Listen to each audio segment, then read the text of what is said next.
antes de esta circunstancia, pero esta contamos con la presencia de la doctora Adriana Sil, que va a comentar desde un punto de vista técnico, con su conocimiento, lo que corresponde al libro.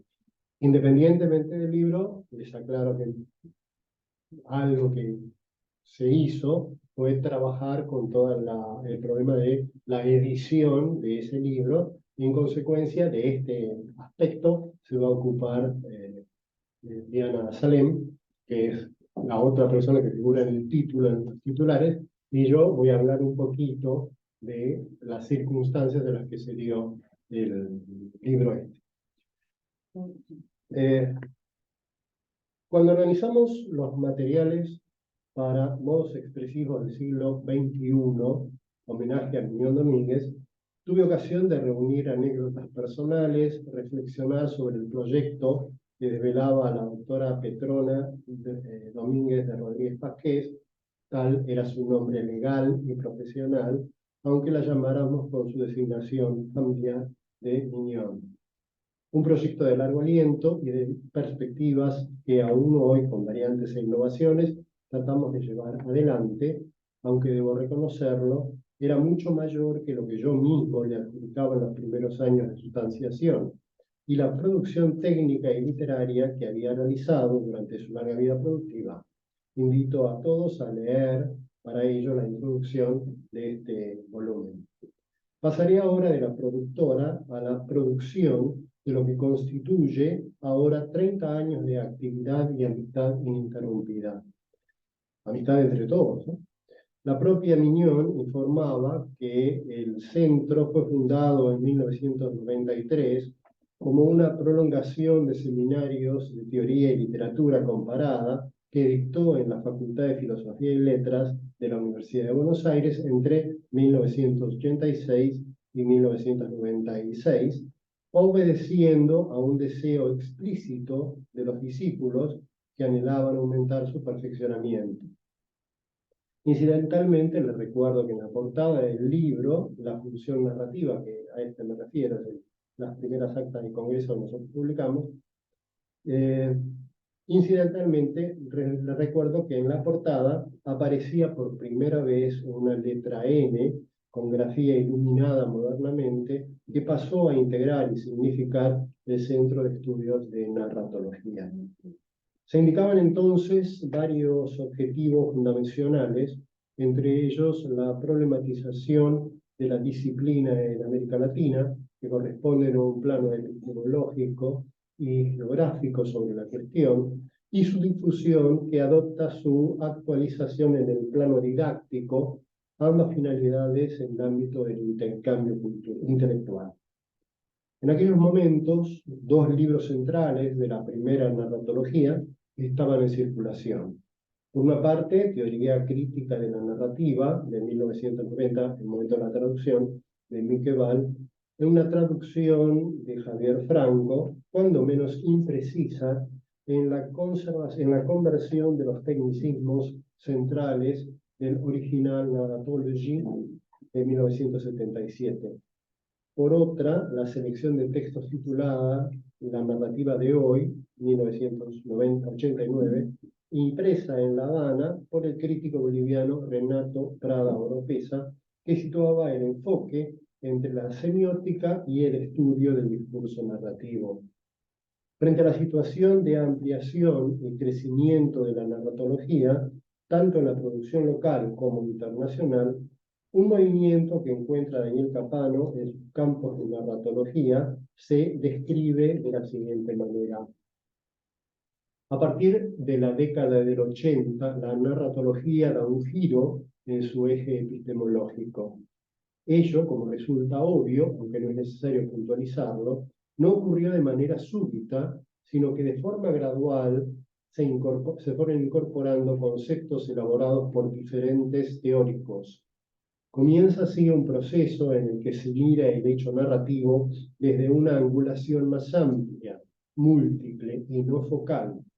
Por eso no se habla ya de narratología en singular, sino de narratologías en plural, para indicar su relación en otros ámbitos del saber.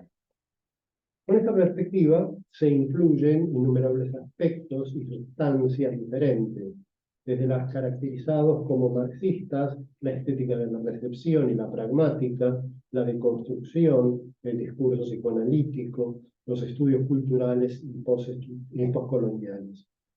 En consecuencia, y desde las nociones elaboradas por la historia cultural, puede verse aquí dos modelos narratológicos, uno moderno y otro posmoderno, y desde las agrupaciones definidas por el saber de las cosas, uno constituido por el estructuralismo y el otro por el postestructuralismo. También aquí señalaré dos textos básicos. La introducción a la narratología hacia un modelo analítico descriptivo de la narración ficcional, salida en 2011 en la traducción, de Matías Martínez y Miguel Scheffel, siguiendo el original alemán publicado en 1999, y An Introduction to Narratology, de 2009, de Mónica Klunernick, también traducción de un texto alemán. En síntesis, hacia el 2010, según el glosario incluido en Teaching Narrative Theory, la narratología es originalmente un enfoque para la indagación narrativa desarrollado en el auge del estructuralismo francés. En lugar de trabajar en el desarrollo de interpretaciones de relatos individuales, los narratólogos enfocaron el modo de describir el relato desde un sistema semiótico, es decir, como sistema en virtud del cual la gente es capaz de producir y comprender historias. En años recientes, el término se amplió de su significado y ahora es a menudo utilizado como sinónimo de teoría narrativa general, lo dicen Harman, entre otros.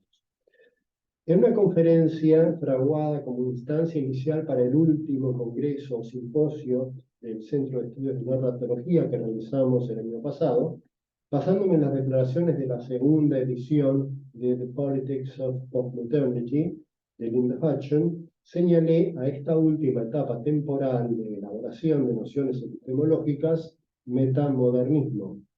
Vuelvo rápidamente al texto al que hago referencia. Dice Hutcheon, el momento posmoderno ha pasado, aun cuando sus estrategias discursivas y su crítica ideológica continúan vivas, al igual que las del modernismo. Son, después de todo, solo etiquetas heurísticas que creamos en nuestros intentos de cartografiar los cambios y continuidades culturales. El postmodernismo necesita una nueva etiqueta para sí y concluye ella, ¿no? Por tanto, con el desafío a los lectores de encontrarle y darle nombre para el siglo XXI. Vemos en un rapidísimo panorama como los 30 años reseñados dan prueba de una constelación de impulsos en torno de lo narrativo que abarca desde la modernidad, definida como un período todavía vigente, aunque quizá no con el entusiasmo que la acompañaba en un tiempo no demasiado lejano, pasando por la posmodernidad más próxima, pero ya alejada, hasta llegar a la metamodernidad impregnante en el presente más inmediato. Pero independientemente del grado de adhesión que cada uno de nosotros a estas instancias puede despertar, es la misma historia que nos conmueve, una historia repartida entre distintos intereses, parcialmente entrelabiados y parcialmente nómicos, con los que armamos nuestra mesa de juego y de trabajo.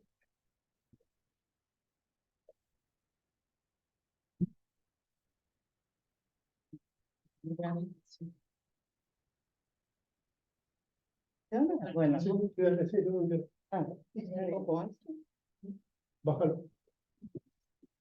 a la altura de él, pero no nuestra. Sí. No, por lo menos no mía. Y no sé cómo es. Así, apretando. Ah, perfecto. Muchas gracias. No traje ningún papel porque quiero decir muy poquito.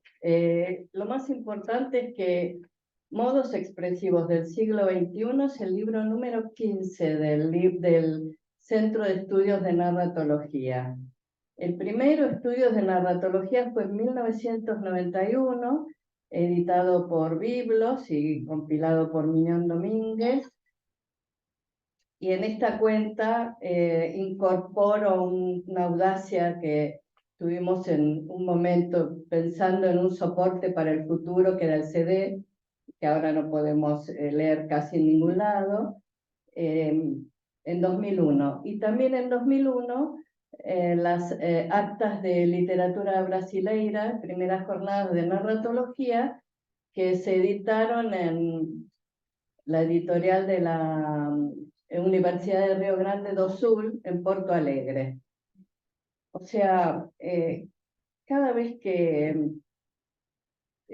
entramos en el proceso de un libro y ese libro se materializa en objeto, pienso que se produjo un milagro de que haya gente hace 30 años trabajando, queriendo acompañar al Centro de Estudios de Narratología, donde todos seguimos siendo amigos y un lugar en el que hay mucha gente que quiere seguir escribiendo, produciendo, investigando, incorporándose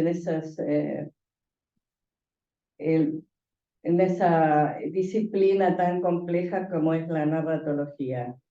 En este caso es un libro, una deuda que teníamos con Miñón, tal como dice Daniel en el prólogo, que por el encierro y la pandemia no pudimos realizar antes. Así que este es un libro especial en ese sentido. Algo más que, bueno, tuvimos hasta en todas estas publicaciones a lo largo de los años, varias editoriales que nos acompañaron, Editorial Corregidor, Docencia, de la Universidad del Salvador, y Biblos. En este caso elegimos Biblos por la distribución que es tan necesaria a los libros académicos. Y hasta ahora, bueno, Miñón editó 2 libros en su momento, luego Daniel Altamiranda con Esther Smith, la prolija y recordada Esther. Un ejemplar fue realizado con la colaboración de Claudia Pelosi, Juan Pablo Espina y Constanza Espósito, otros Daniel y yo, en fin, creo que es un largo recorrido.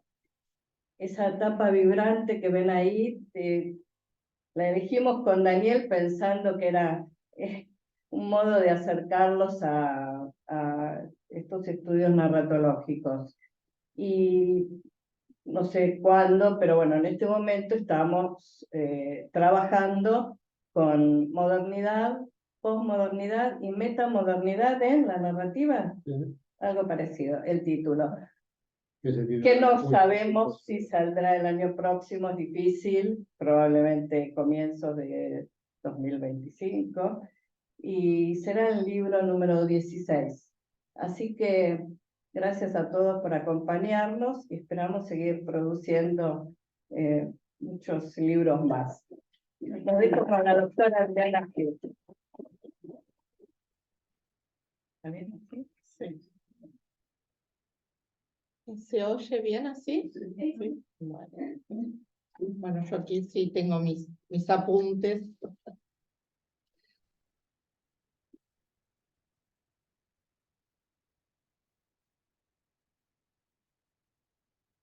Bueno, antes de iniciar la presentación de este volumen de homenaje a Miñón Domínguez, quiero agradecer a mis colegas y amigos del CEN por esta invitación que me han hecho. Para mí es motivo más fuerte. Para mí es motivo.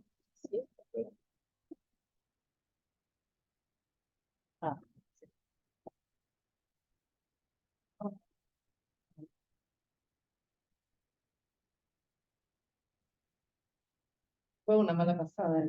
Sí. ¿Ahí? ¿Va bien ahí? Está mejor. Bueno.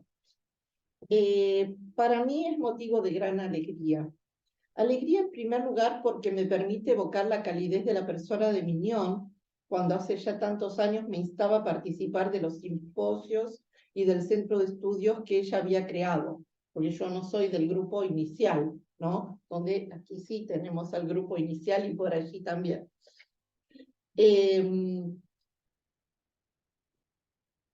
Por un lado eso.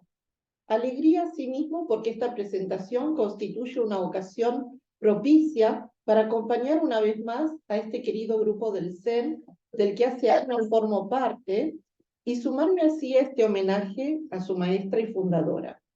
De manera que a todos ellos, los aquí presentes, muchas gracias. ¿Cómo? No escucho. No, Hoy vamos a tratar.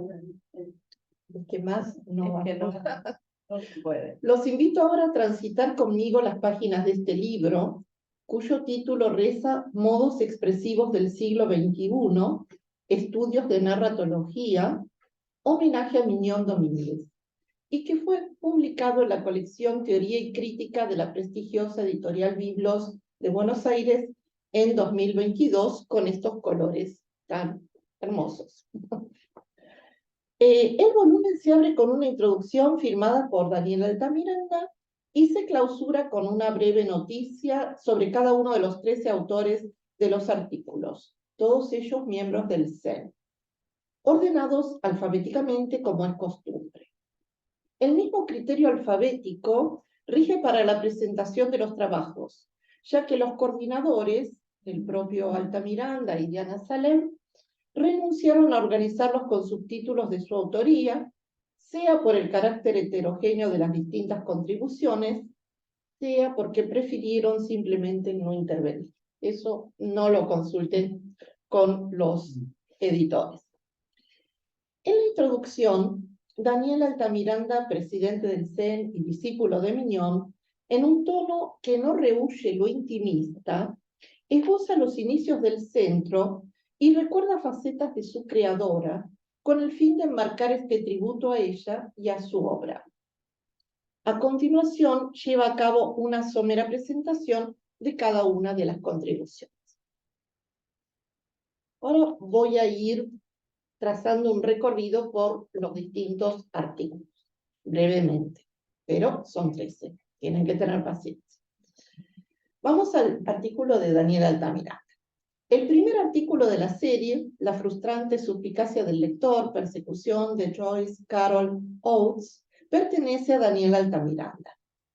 Atendiendo al subtítulo de la novela en el original inglés, una novela de suspense, el autor comienza por indagar las características del thriller, sobre todo en tanto patrón genérico anglo-norteamericano. Pasa luego a dialogar con la crítica sobre Oates para concentrarse, ya llegado al centro de su exposición, en identificar diversos indicios diseminados en la novela que le posibiliten develar el misterio que encierra este thriller. Acudiendo a las herramientas que le brinda la narratología, Altamiranda no desdeña poner bajo su lupa cuasi detectivesca ningún elemento que pueda significar una pista. Se demora en aspectos gráficos, aparentemente externos, aunque nunca irrelevantes, como los destacados en itálica o los paréntesis, pero también observa la focalización del relato y su alternancia o el autor implícito. Esclarece así una construcción compositiva compleja que, a juzgar por lo expuesto en el artículo, esconde bajo el ropaje de un thriller la problematización de la identidad del personaje femenino en quien está presente un trauma. Pasamos ahora al artículo de Diana Battaglia. En el conjunto de los trabajos, esto ya lo charlé con ella, se distingue por la singularidad del formato, dado que no es estrictamente un artículo, y por el tono entrañable que atraviesa todo el escrito, la contribución de Diana Battaglia, también ella discípula de Mignon. Bajo el título Azar de un manuscrito cortasariano, las cartas desconocidas de Julio Cortázar de Mignon Domínguez, Diana evoca la génesis de un peculiar texto crítico de Mignon. Se trata de un corpus de 24 cartas que Cortázar dirige a María de las Mercedes Arias, entre 1934 y 1945, y que en el año 1988, algo azarosamente, llegan a manos de Miñón. El escritor argentino había trabado amistad con Mecha Mecha Arias, la destinataria que he fallido hoy. Bueno, vengo del cine también. La destinataria de las cartas, en un colegio de la localidad de Bolívar, donde ambos se desempeñaban como docentes. Cuando Cortázar deja Bolívar, se inicia el intercambio epistolar entre ambos, donde el futuro autor de Rayuela se explaya sobre diversidad de temas en los que germinalmente se vislumbra lo que luego devendrá en poética. Con la autorización de Aurora Bernardes y después de un cuidadoso estudio, Miñón organiza este material y lo publica en Editorial Sudamericana. Esta compilación de cartas desconocidas, que fue presentada en la Feria del Libro de 1992, no solo nos acerca a la poética en ciernes de un joven Cortázar, sino también, según demuestra Diana Battaglia, la perspicacia crítica y la sensibilidad de lectura de Miñón. Siguiendo el orden alfabético, llega el turno de Susana Bonifacio. Por su parte, Susana Bonifacio da curso una vez más a su predilección por el teatro y por su abordaje, con un artículo titulado En lo alto para siempre, de Camila Fabri y Eugenia Pérez Tomás, reescritura y homenaje a David Foster Wallace. Espectadora sensible y asidua e incansable concurrente a las salas de teatro porteña, Susana nos ofrece aquí una particular mirada sobre esta obra. Su enfoque no se detiene en el estatismo del análisis tradicional del texto dramático, sino que se inscribe en la línea de la teatrología y filosofía del teatro de Jorge Dubati, de quien es discípula, e intenta integrarla con su formación narratológica. De esta manera, Susana Bonifacio nos invita a contemplar la dinámica de la puesta en escena de un espectáculo colorido y múltiple, así como a valorar el trabajo grupal cooperativo que él mismo supone. Llegó tu turno, Dani. En su artículo Reflexiones sobre la escritura egográfica, la problemática bioficcional, Daniel Capano, otro de los discípulos de Miñón Domínguez y actual vicepresidente del CEN, retoma y profundiza aquí su propia teorización sobre el tema, al que él mismo define como, lo cito, un territorio problemático de la investigación. Con la solvencia y el rigor a los que ya nos tiene acostumbrados, el autor abre el trabajo con consideraciones de fuerte impronta teórica, en las que recupera a diferentes críticos, pero se aventura a la vez un paso más allá de ellos. También a eso nos tiene acostumbrados. Valiéndose de dicho andamiaje, procede luego a aplicarlo a dos novelas, una del escritor francés Pierre Michaud y otra del italiano Roberto Pazzi, caracterizadas ambas por su singularidad. Daniel aborda ambos textos en una prosa amena y con destreza argumentativa para concluir con una pregunta que acaso siga abierta para cada uno de nosotros en tanto lectores e investigadores. Cito: ¿qué persigue un escritor al construir una bioficción? Fin de cita. Para este interrogante, Capano arriesga una respuesta posible, muy bella, por cierto, en mi opinión. Vuelvo a citar. Podría ser poseer la clave que le permita revelar el insondable misterio de la concepción literaria. Fin. Bueno, ahora le toca el turno a tu tocayo, Daniel del Percio. El artículo de su tocayo, discípulo y amigo Daniel del Percio, Narrar con imágenes, esbozos para una teoría del cómic, se interna también por senderos de corte teórico que vienen a cubrir una vacancia en los estudios sobre este formato. Considero que este tipo de trabajos, surgidos en el ámbito del Zen y que encierran, por tanto, propuestas de análisis narratológicos, reviste suma importancia, puesto que eventualmente se constituyen en referencia para otros investigadores. Tal es el caso, por ejemplo, de los estudios tuyos, Diani, de Diana Salem, sobre autoficción y escrituras del yo, que es muchas veces citada. La contribución de Daniel se inicia con un relevamiento de los trabajos más destacados sobre la teoría del cómic, para luego proponer a la narratología como herramienta privilegiada de análisis. Lejos de subestimar al cómic, como en ocasiones se ha hecho, el autor destaca la complejidad de este peculiar lenguaje, al que se refiere con el neologismo por él acuñado de pictodiégesis. Asimismo, enfatiza la, lo cito, especial energía semántica del cómic. Que presenta, por tanto, no pocas exigencias al receptor, y concluye con la formulación de una propuesta concreta de abordaje para este tipo de textos. Pasamos un poquito más adelante. Santiago Espora. Rigiéndonos por el índice, les propongo dirigir ahora la mirada al artículo de Santiago Espora, que lleva el sugerente título de A las orillas de la interpretación, on Chesil Beach, de Ian McEwan. Este trabajo, que a pesar de los diferentes objetos de estudio y abordajes, observa interesantes puntos de contacto con el artículo de Christina Featherstone, se detiene en aspectos sutiles pero relevantes, como la traducción del título al castellano, que omite la preposición, y en otras cuestiones en las que la crítica no ha reparado suficientemente, como la filiación genérica de la obra. En efecto, se ha dado por sentado que On Chesil Beach es una novela tradicional, cuando en verdad, tanto por la extensión como por las características intrínsecas, se trata de una nube. Acudiendo entonces a los elementos formales de la novela corta, Santi indaga el texto de McEwan con admirable coherencia argumentativa. Sumado a ello, el autor contextualiza esta novela dentro de una narrativa que busca poner al descubierto la hipocresía de una sociedad heredera de los prejuicios y escrúpulos de la era victoriana.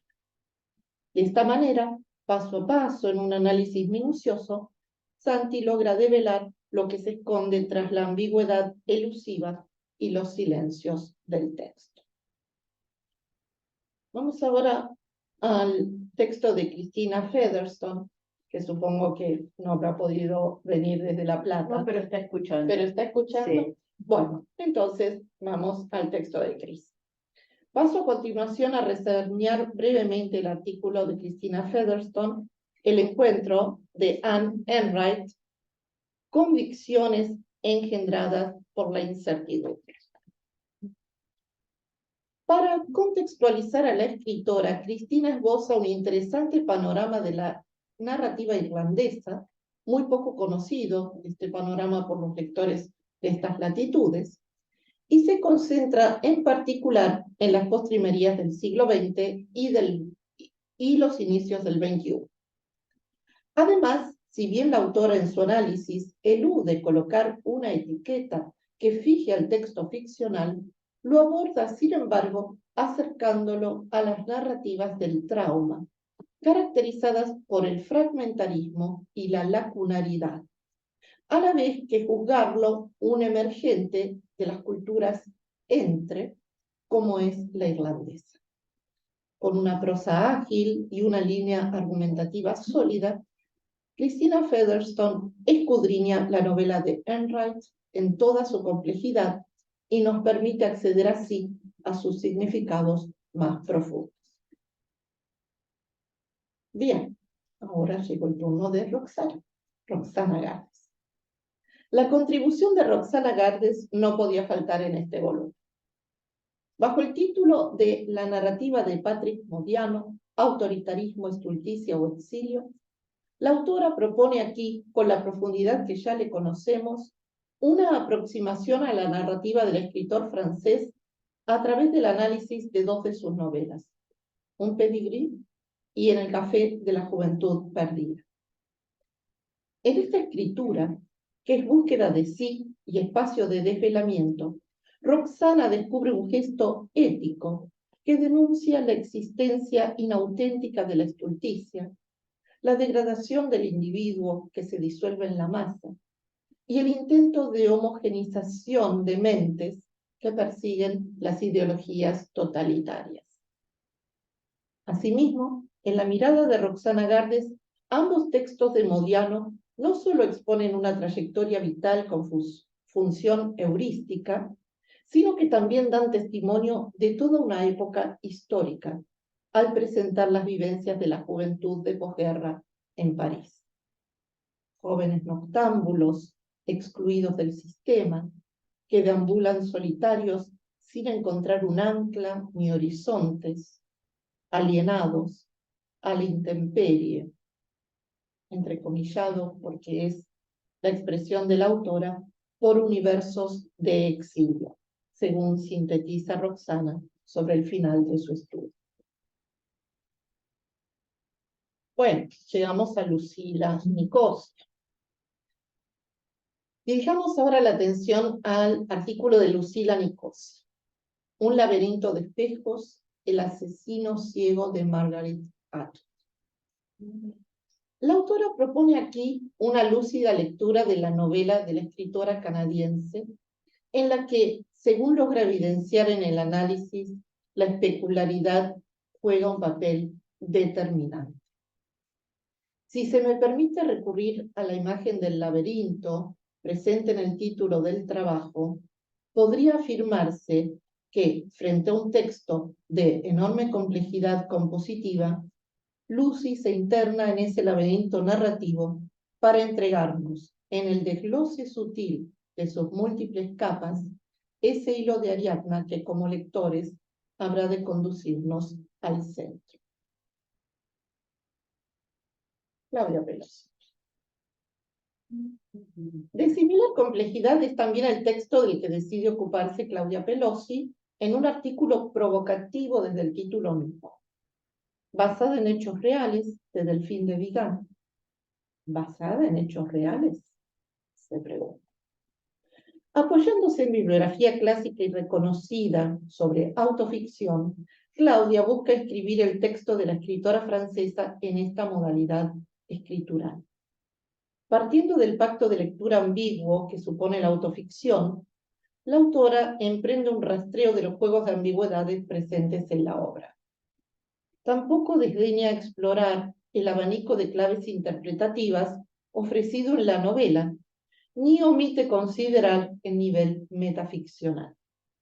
Por otra parte, segmenta el texto y nos va develando en él distintos momentos y oscilaciones, como la autoficción biográfica, la autoficción fantástica o la autoficción intrusiva. Bueno, alfabéticamente llegamos a María Laura Pérez Gras. Otro trabajo, que al igual que el de Daniel Capano y Daniel del Percio, exhibe un importante sesgo teórico, es el de María Laura Pérez Gras, titulado Tiempo, Espacio y Cronotopos reciclados en la narrativa argentina especulativa reciente. Coordinadora desde hace varios años en esta facultad de un grupo de investigación sobre este tipo de narrativa, María Laura se muestra en su artículo como conocedora del tema. Luego de ofrecer su postura personal sobre la narrativa especulativa y una definición y periodización de la misma en el ámbito de la literatura argentina, la autora se concentra para su análisis en un corpus ficcional reciente. Para indagarlo, elige las categorías narratológicas de tiempo y espacio y detecta cronotopos emblemáticos heredados de la literatura argentina decimonónica, tales como el desierto y el río, pero ahora reciclados, resignificados. Sobre el final del artículo, Pérez Gras sugiere una clave de lectura para el estudio de las nuevas modalidades narrativas de nuestra literatura, que consiste en tomar en cuenta el anclaje en las propias tradiciones literarias. Lucía Pupo, que creo que todavía no volvió de un congreso en Lima. ¿En dónde? En Lima, en Perú. Lima. Sí.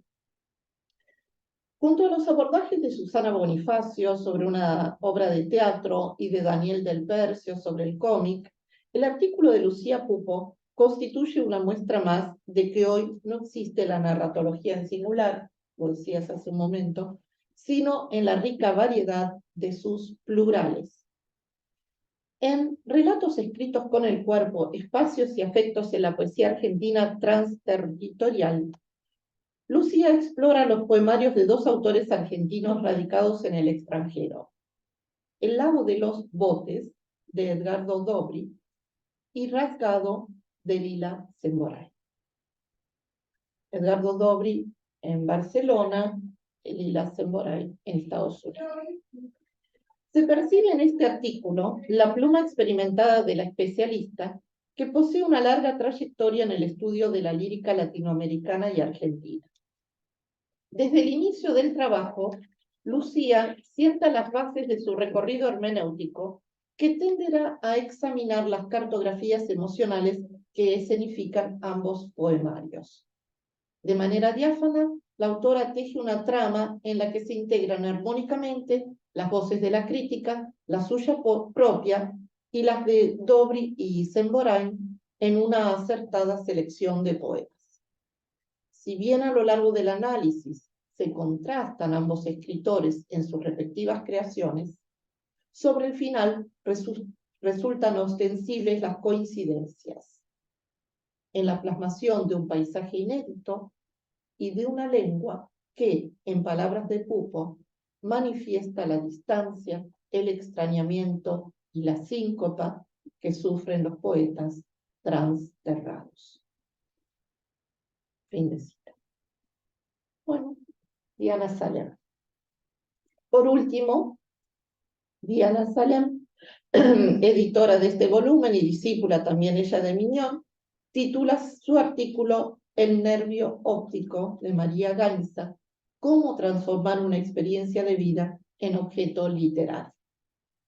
Diana se inclina esta vez por un texto que, al decir de ella misma, resulta inclasificable. En una entrevista citada en el artículo, hace poco habló de osadía, ¿no? O sea, yo entiendo que sigue en la línea osada. En una entrevista citada en el artículo, Gainza postula de manera contundente, cito a María Gainza: es una biografía que no es biografía. Fin de cita.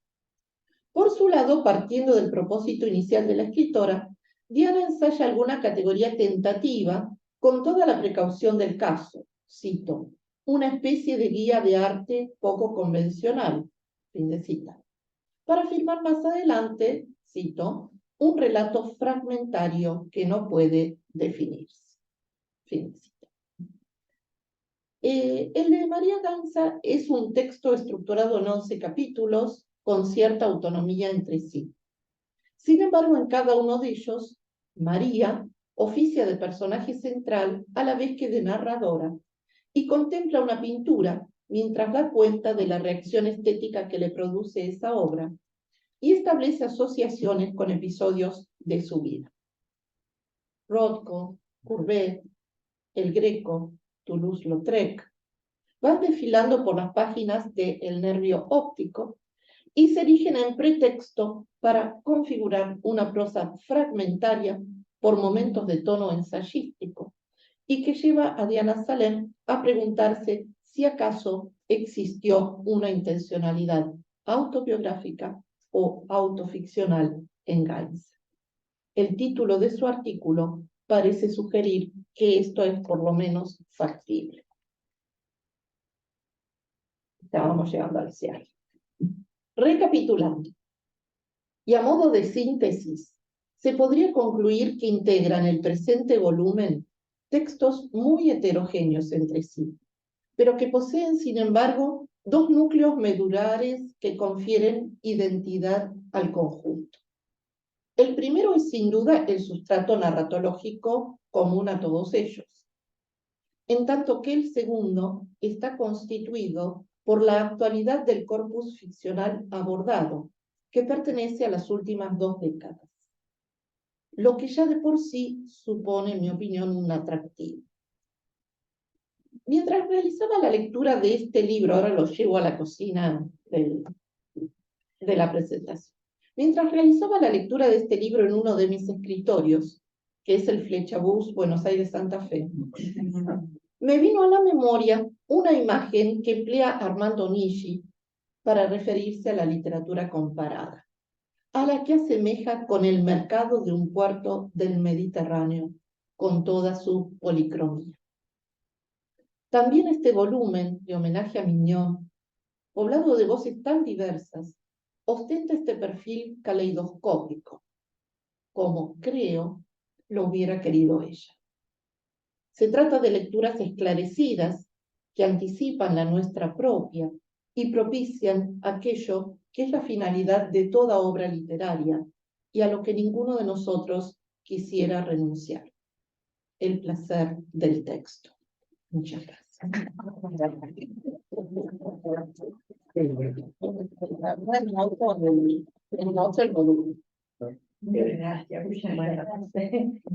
Un placer.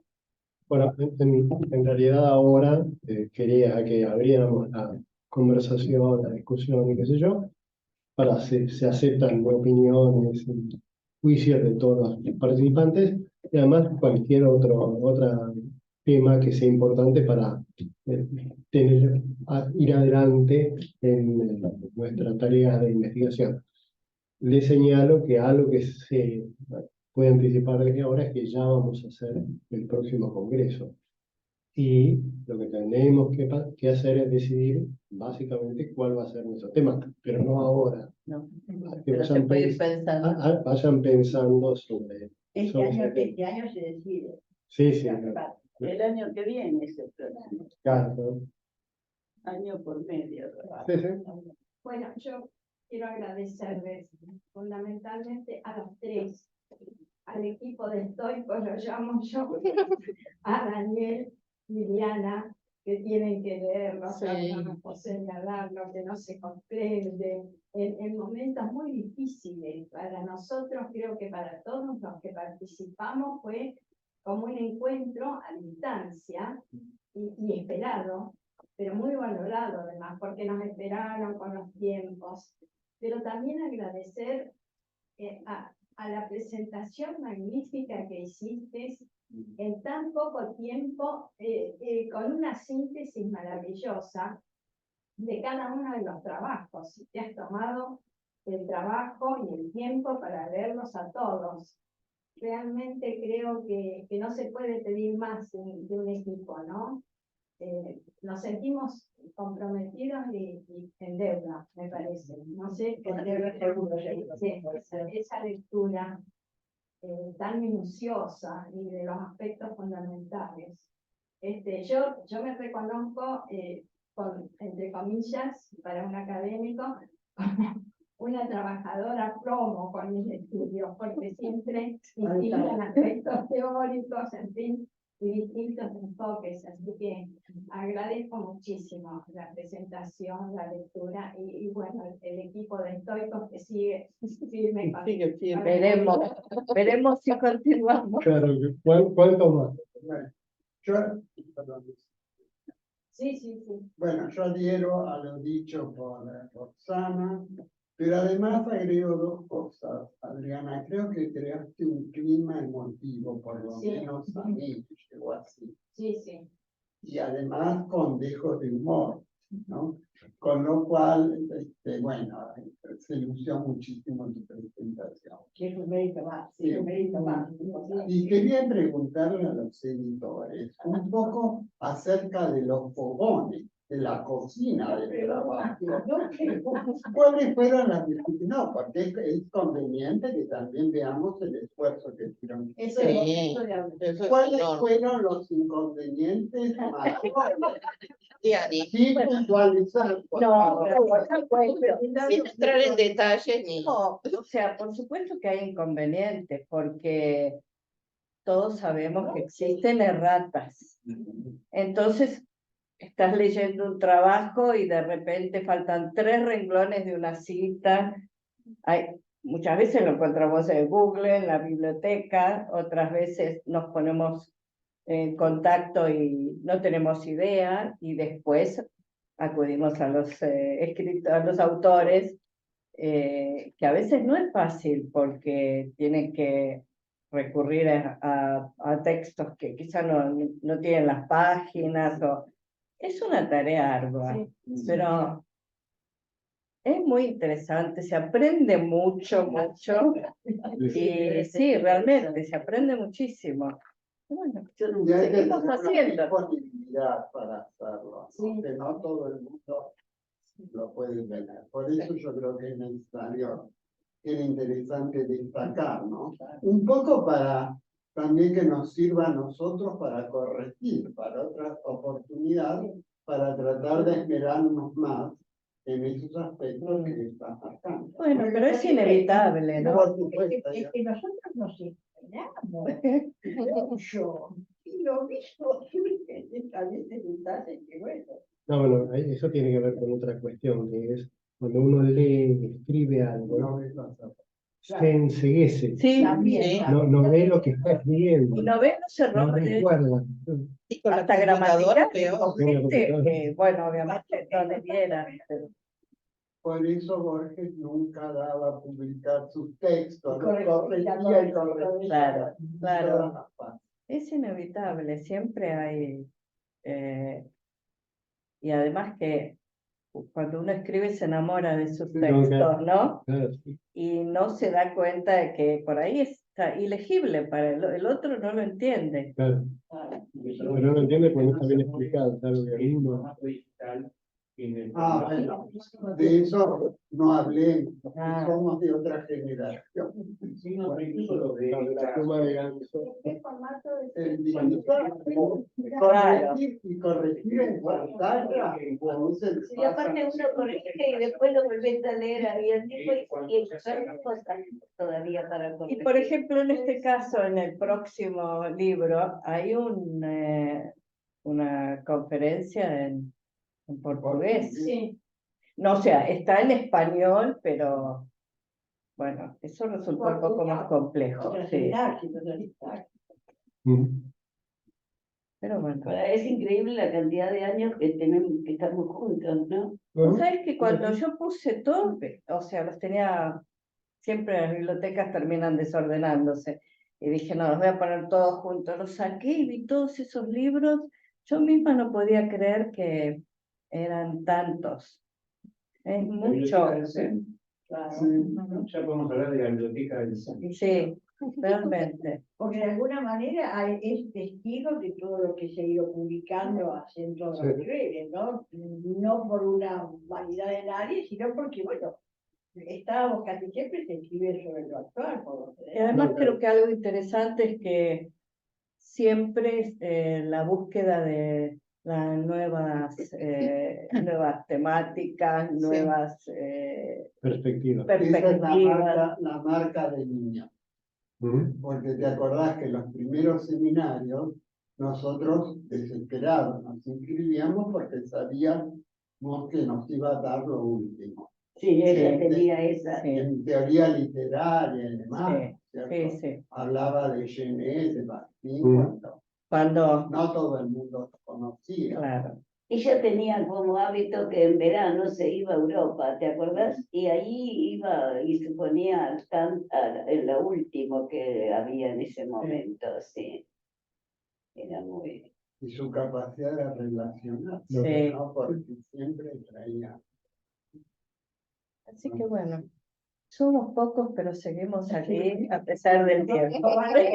Muchas gracias, Adriana, realmente. No, gracias a ustedes por este Excelente. trabajo, la verdad que bellísimo. También el tiempo a los tres y a vos con tu segundo escritorio, la verdad que no está. No, no es mi segundo, es uno de, porque tengo uno por acá cerca, el Café Martínez Claro.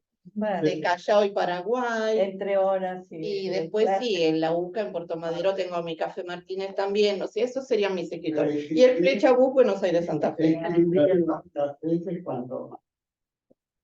Mejor produce, Sí. ¿no? Por lo menos. Sí, No sé por qué Sí, yo no tanto. atmósfera mágica. Sí, Sí. no tanto escritura como lectura, pero me puedo concentrar mucho. Sí, a mí también me encanta. Sí. Bueno, muchas gracias. Sí, La verdad que mi trabajo, yo entré mucho más tarde que todos ustedes y cuando dijo el número de edición me quedé, ¿no? Porque esto es un recorrido realmente muy importante, un recorrido de intelectualidad, de trabajo, pero también de amistad. de amistad que es muy Sí. importante, Sí, sí. cuando yo entré al CEN lo que me llamó la atención fueron los vínculos personales ahorita, ¿no? Y creo que también eso lo sostiene y es importante. Que también Sí. podría ser un tema importante para el próximo simposio, marcar la actualidad de los temas que se trataron a lo largo de estos 15 libros, todos los simposios. Son tan importantes y avanzadas, digamos, ¿no? A propósito de lo que decís, Claudia, yo siempre les digo a los estudiantes que, bueno, que se tienen que iniciar en la investigación el que tiene esa vocación, ¿no es cierto? No, bueno, cada uno verá, hay quienes tienen vocación docente o van para otros rumbos, pero quien quiere iniciarse en la investigación, y siempre los insto a que participen en algunas jornadas. Y del CEN, siempre digo, es un lugar amable para entrar, porque no hay competencia. O sea, uno está, digamos, al lado del otro sin... No hay cargos en disputa. No.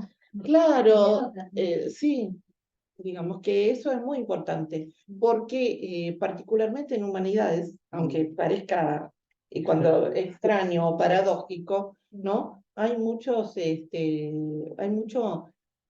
competencia, mucho narcisismo, mucho ego dando vuelta, y eso perjudica hasta la propia Sí. investigación, ¿no? La propia producción, porque, bueno, no intercambiás del mismo modo.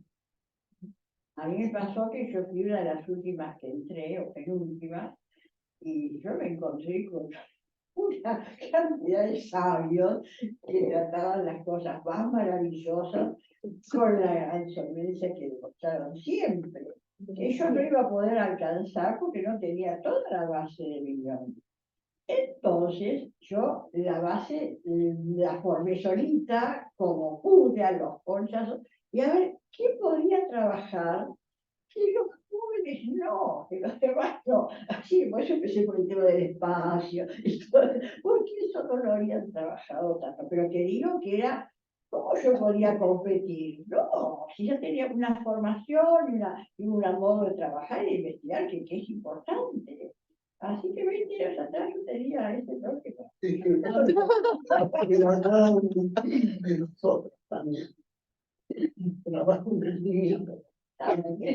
Sí, Una línea determinada. claro, sí. Bueno, Millón tenía, perdón, No, lo que es interesante es que también colaboramos, porque si alguien descubre algún tema, alguna bibliografía, Claro, Sí. sabemos quién está trabajando sobre eso. Claro. Y se lo Claro. Maravilloso. Sí, sí, sí. Eso es muy importante.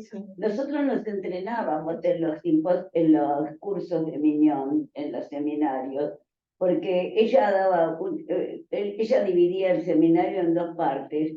En una parte daba todo lo teórico y después los alumnos teníamos que ir y presentar un informe sobre un trabajo, o sea, ahí nos empezamos a familiarizar con esas cosas, ¿no? ¿Te acordás de eso? Sí.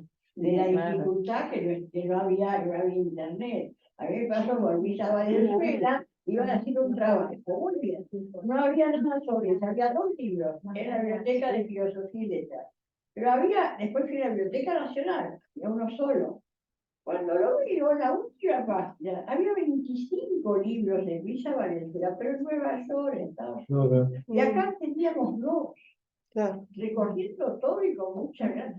Entonces, después, bueno, ya se nos amplió el panorama. Sí, hoy Sí. se facilitó, pero también se complejizó Sí, no, bastante, ¿no? pero por lo menos encontrás algo más. Sí. Ya hasta 25 y luego sabemos que no hay nada, de eso no puedes acceder. Es terrible. Pero bueno, ahora hay un montón de sitios donde se pueden No, ahora sí. encontrar libros. Sí, en relación con los libros, yo que tuve que deshacerme de 6.000 libros, cuando me mudé, bueno, los empecé a coleccionar en formato digital y llegué a 20.000. Ah, ¿en serio?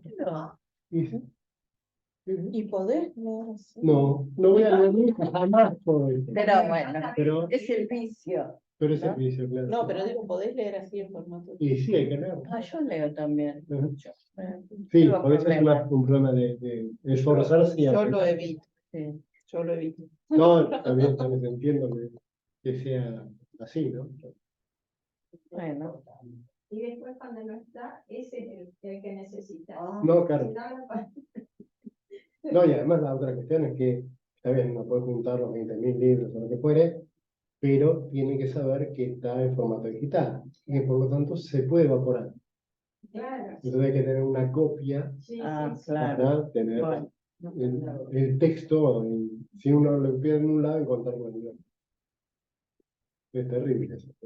Hay un pensador español de nombre Alberto, pero no recuerdo el apellido, que dice que ya no tendríamos que hablar de modernidad líquida, como se habló en su Ujú. momento, sino de modernidad gaseosa, porque se evaporan las cosas, lo que vos decís, se evaporan las cosas en internet. Sí. Vos lo buscás, en un momento está, Y después y después desapareció. desaparece.